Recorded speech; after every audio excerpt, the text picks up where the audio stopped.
Beautiful people, welcome to my channel. Nandito kami uli sa Maxi. Ayan, grocery. Yung Maxi, yan ang pinakamalaking grocery dito sa lugar namin sa Ängelholm City, Ängelholm. Ano yan, maraming branches yan dito sa Sweden. Ang nabili namin, ito na naman.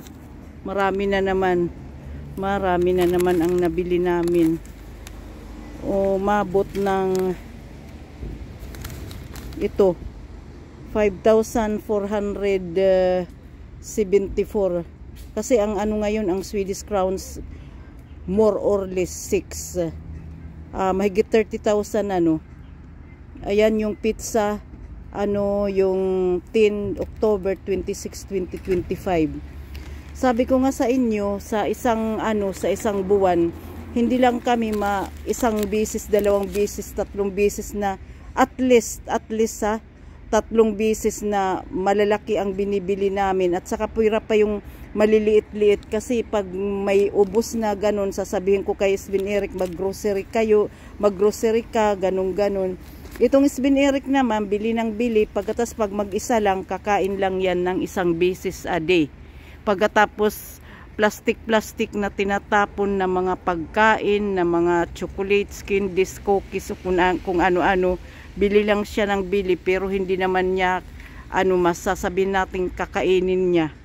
Kaya yun, yung natatawa nga ako kasi yung 'di ba doon sa sa Pilipinas, yung sabi ko nga ng high school ako na 5 pesos lang ang ang linggo ko, diyan ako kukuha sa bibilhin kong yung bigas.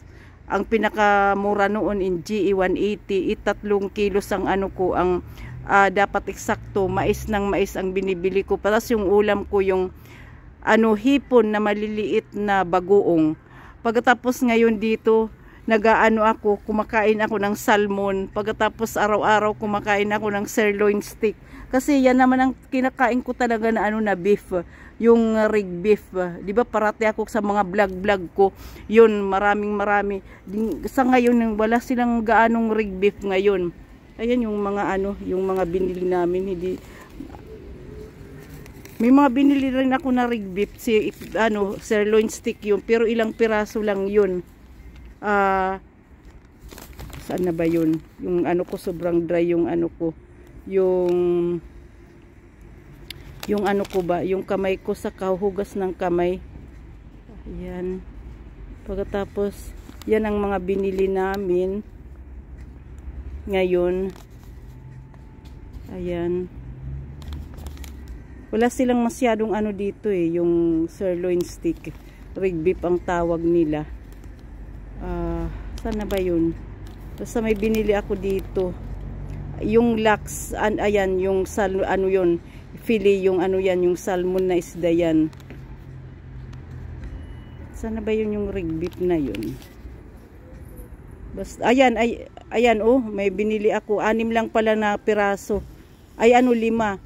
424, ayan, 5 rig beef. Pagkatapos, 'di ba, sabi ko nga sa inyo yung ako nung dalaga pa ako doon sa high school. Hindi naman talaga, so sildam naman talaga ako na nagsha-shampoo kasi siyempre sa kahirapan, is binirtitaher. Ang parati kong ginagamit talaga yung yung mabangong sabon. Pagkatapos pag wala na yun, yung ginagamit ko Tide, at saka lalo na yung Superwell. Kaya nga noong may sa akin na yung noon na sabi niya, ay pala yung mo, yung shampoo mo, yung Superwell. Ito naman Jasmine rice yan. Yan ang ko, kinakain ko. 5 kilos bawat bawat plastic.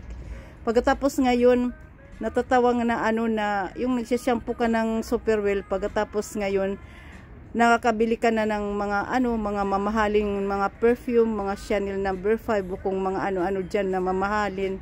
Kaya talagang God is good all the time. Maraming salamat po, mahaling mga Panginoon, sa lahat-lahat ng bigay nyo sa akin, sa aming apat ni Jans Venerik, pati na kasama na si Leo. Okay, bye-bye.